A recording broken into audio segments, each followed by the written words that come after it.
Coba kalian bayangkan, Banyuwangi sebelum nama daerah ini pernah dikaitkan dengan kata tsunami.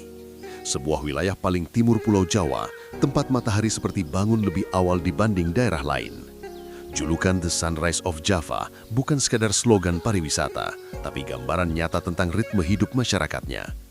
Banyuwangi adalah kabupaten terluas di Jawa Timur dengan bentang alam yang komplit.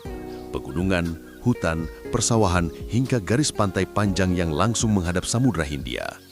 Di barat berdiri kokoh pegunungan Ijen dengan kawah legendarisnya.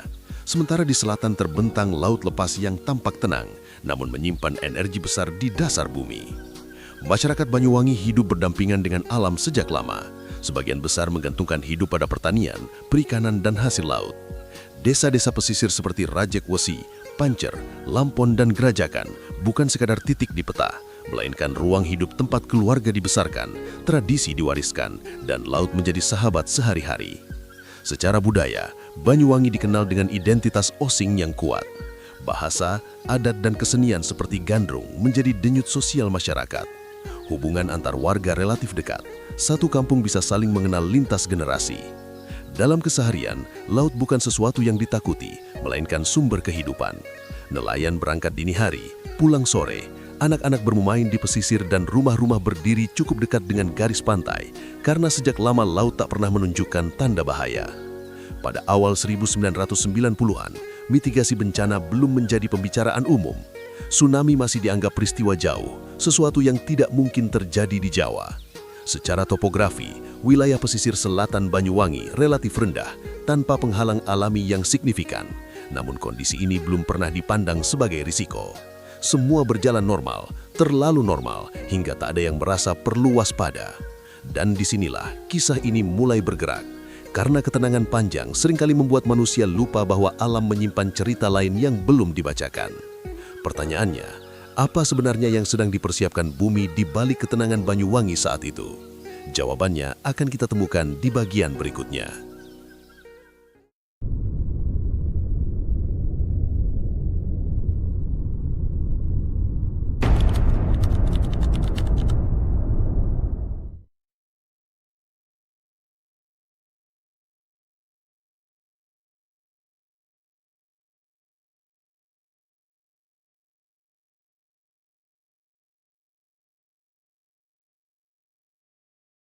Sekarang kita mundur sedikit, bukan dalam hitungan hari atau bulan, tapi dalam proses geologi yang berlangsung jutaan tahun. Jawa bagian selatan berada di zona subduksi aktif, tempat lempeng Indo-Australia terus bergerak menujam ke bawah lempeng Eurasia. Gerakan ini tidak berhenti, hanya kadang terasa dan seringkali tidak. Energi tektonik menumpuk pelan-pelan di dasar samudra, seperti pegas raksasa yang ditekan tanpa henti. Wilayah selatan Jawa Timur, termasuk Banyuwangi, berada tepat di atas sistem ini. Namun pada 1994, pemahaman masyarakat dan bahkan sebagian besar sistem peringatan dini masih sangat terbatas. Gempa yang kemudian memicu tsunami Banyuwangi termasuk dalam kategori tsunami earthquake, gempa dengan getaran yang tidak terlalu terasa di darat, tetapi menghasilkan perpindahan dasar laut yang signifikan. Inilah mengapa banyak saksi hidup menceritakan bahwa guncangan yang mereka rasakan tidak membuat panik. Tidak ada bangunan runtuh besar, tidak ada teriakan massal, tidak ada kepanikan spontan. Bagi sebagian orang, gempa itu terasa seperti truk besar lewat atau getaran biasa. Karena itulah, tidak ada dorongan alami untuk menjauh dari pantai. Secara ilmiah, mekanisme gempa semacam ini memang berbahaya karena menipu. Energinya dilepaskan perlahan, gelombang seismiknya lemah, tetapi deformasi dasar lautnya cukup untuk mendorong kolom air dalam jumlah besar. Pada masa itu, Indonesia belum memiliki sistem peringatan dini tsunami. Informasi tentang tanda-tanda alam juga belum terdistribusi luas. Masyarakat pesisir Banyuwangi tidak dibekali pengetahuan bahwa laut surut mendadak bisa menjadi pertanda bahaya. Bahkan bagi sebagian nelayan, surutnya air justru dianggap peluang. Latar belakang inilah yang membuat peristiwa 1994 bukan hanya soal kekuatan alam, tetapi juga soal ketidaksiapan struktural dan kultural. Semua faktor ini berkumpul dalam satu titik waktu, menunggu satu pemicu kecil untuk berubah menjadi tragedi besar. Lalu, kapan tepatnya energi itu dilepaskan dan bagaimana detik-detiknya terjadi? Kita masuk ke bagian yang paling menentukan. Tanggal 3 Juni 1994 menjelang tengah malam. Sebagian warga Banyuwangi sudah terlelap, sebagian lain masih beraktivitas ringan. Pada pukul sekitar 01.17 WIB, gempa bumi berkekuatan sekitar 7,8 skala magnitudo mengguncang wilayah selatan Jawa Timur. Getarannya terasa singkat dan tidak terlalu kuat di darat. Banyak orang bahkan memilih tetap tidur.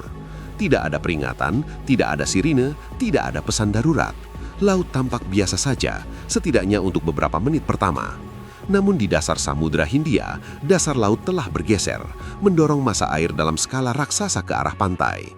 Beberapa saat setelah gempa, air laut di sejumlah titik pesisir Banyuwangi tiba-tiba surut drastis. Fenomena ini terjadi begitu cepat dan tidak biasa. Di Rajakwesi, Pancer, Lampon dan sekitarnya, garis pantai mundur jauh, memperlihatkan dasar laut yang biasanya tertutup air. Sebagian warga mendekat, sebagian nelayan turun ke pantai, mengira ini kejadian alam biasa atau bahkan rezeki mendadak. Tidak ada teriakan lari karena tidak ada yang tahu apa artinya. Lalu tanpa suara peringatan, gelombang itu datang. Tsunami Banyuwangi dikenal sebagai tsunami sunyi karena tidak diawali dentuman besar. Gelombang pertama menghantam pesisir dengan kecepatan tinggi, disusul gelombang-gelombang berikutnya. Tinggi gelombang dilaporkan mencapai 13 meter di beberapa lokasi. Rumah-rumah kayu dan semi permanen hancur dalam hitungan detik. Perahu terlempar ke daratan, kendaraan terseret, dan manusia kehilangan orientasi. Kejadian berlangsung cepat, gelap dan kacau. Listrik padam, suara bercampur antara air, benda-benda pecah, dan teriakan minta tolong. Banyak korban terseret saat masih berusaha menyelamatkan keluarga. Di beberapa desa, gelombang masuk ratusan meter hingga lebih dari 1 kilometer ke daratan. Tidak ada jeda panjang untuk berpikir, semua terjadi dalam menit-menit yang menentukan hidup dan mati. Saat air mulai surut kembali, Banyuwangi Selatan bukan lagi wilayah yang sama. Lalu apa yang tertinggal setelah laut pergi? Kita lanjutkan ke bagian dampak yang nyata dan menyayat. Ketika fajar menyingsing, skala bencana mulai terlihat jelas. Desa-desa pesisir selatan Banyuwangi berubah menjadi puing. Berdasarkan data dari berbagai sumber resmi, tsunami Jawa Timur 1994 menyebabkan sekitar 223 hingga lebih dari 250 orang meninggal dunia, ratusan lainnya luka-luka, dan ribuan warga kehilangan tempat tinggal. Banyak korban ditemukan jauh dari rumah mereka, terseret arus laut dan tertimbun material. Kerusakan fisik meliputi ratusan rumah hancur total, perahu nelayan rusak atau hilang, fasilitas umum seperti jalan, jembatan kecil, dan sarana tambat perahu mengalami kerusakan berat. Kerugian material diperkirakan mencapai puluhan miliar rupiah pada nilai saat itu, angka yang sangat besar bagi masyarakat pesisir yang ekonominya bergantung pada laut. Dampak sosial tidak berhenti pada angka korban. Banyak keluarga kehilangan lebih dari satu anggota dalam satu malam. Anak kehilangan orang tua kehilangan anak, dan komunitas kehilangan figur-figur pentingnya. Aktivitas ekonomi lumpuh, nelayan tidak bisa melaut karena perahu rusak, sementara lahan pertanian pesisir tertutup material laut. Bantuan datang secara bertahap, namun medan dan keterbatasan infrastruktur membuat distribusi tidak selalu cepat. Tragedi ini memperlihatkan bagaimana satu peristiwa alam bisa menghapus akumulasi kerja keras bertahun-tahun dalam satu malam. Banyuwangi Selatan menjadi simbol kerentanan wilayah pesisir Indonesia terhadap tsunami, meski saat itu belum banyak disadari secara nasional. Dari sini muncul pertanyaan besar, apa yang bisa dipelajari dan bagaimana seharusnya kita bersikap ke depan? Jawabannya ada di bagian terakhir. Gempa dan tsunami Jawa Timur 1994 menyisakan pelajaran penting yang baru benar-benar disadari bertahun-tahun kemudian. Kritik utama bukan diarahkan pada alam, melainkan pada minimnya kesiapsiagaan dan pengetahuan publik saat itu. Tidak adanya sistem peringatan dini, rendahnya literasi kebencanaan, serta pola permukiman yang terlalu dekat dengan pantai tanpa perlindungan alami menjadi faktor yang memperbesar jumlah korban. Penelitian dan kajian pasca bencana menunjukkan bahwa pemahaman sederhana tentang tanda-tanda tsunami, seperti surutnya air laut secara tidak wajar, berpotensi menyelamatkan banyak nyawa jika diketahui lebih awal. Kedepan, saran yang muncul dari berbagai kajian menekankan pentingnya pendidikan kebencanaan berbasis komunitas, penataan ruang pesisir yang mempertimbangkan risiko tsunami, serta pembangunan sistem peringatan dini yang terintegrasi. Banyuwangi sendiri kemudian bergerak ke arah inovasi dan mitigasi, belajar dari masa lalu yang pahit. Tragedi 1994 menjadi pengingat bahwa bencana tidak selalu datang dengan suara keras, kadang justru hadir dalam diam. Dan ketika ia datang, yang paling menentukan bukan hanya kekuatan alam, tetapi kesiapan manusia menghadapinya. Kisah ini mungkin terjadi puluhan tahun lalu, tapi pesannya masih sangat relevan hari ini. Pertanyaannya sekarang, apakah kita sudah cukup belajar atau masih terlalu percaya bahwa laut akan selalu ramah? Bagi warga yang mengalaminya secara langsung, peristiwa tsunami Banyuwangi tetap hidup dalam ingatan hingga hari ini. Hunian penduduk, toko-toko kecil, dan kapal nelayan yang semula bersandar di tepi pantai lenyap diterjang gelombang. Yang tertinggal hanyalah puing-puing terserak memanjang mengikuti garis pesisir. Dalam hitungan menit, peristiwa yang terjadi pada Jumat Pon itu merenggut ratusan nyawa. Mereka yang selamat mengenangnya sebagai perjuangan spontan untuk bertahan. Sebagian berlindung di balik batang pohon kelapa, sebagian lain berlari ke bukit-bukit yang lebih tinggi mengikuti naluri paling dasar untuk hidup. Pemerintah pusat turun langsung ke lokasi. Presiden Soeharto bersama Menteri Penerangan Harmoko meninjau wilayah terdampak dan membawa bantuan bagi para penyintas. Namun bagi warga Banyuwangi Selatan, dampak terdalam tidak hanya tercatat dalam laporan resmi, melainkan tertanam dalam ingatan kolektif. Hingga kini, Jumat Pon tidak sekadar penanda hari dalam kalender Jawa.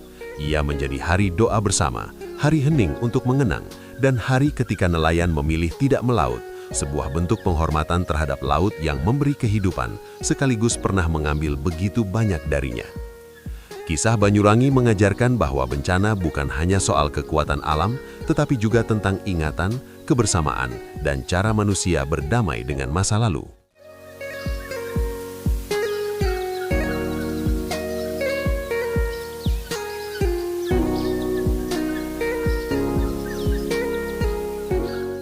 Terima kasih banyak teman-teman atas semua support dan apresiasinya untuk konten kami. Dukungan kalian benar-benar berarti dan jadi semangat bagi kami untuk terus berkarya. Jangan lupa subscribe, like, dan komen ya. Kalau teman-teman punya request topik atau peristiwa yang ingin dibahas selanjutnya, silahkan tulis di kolom komentar. Sampai jumpa di konten berikutnya, tetap aman dan tetap belajar bersama di Atlas Bencana.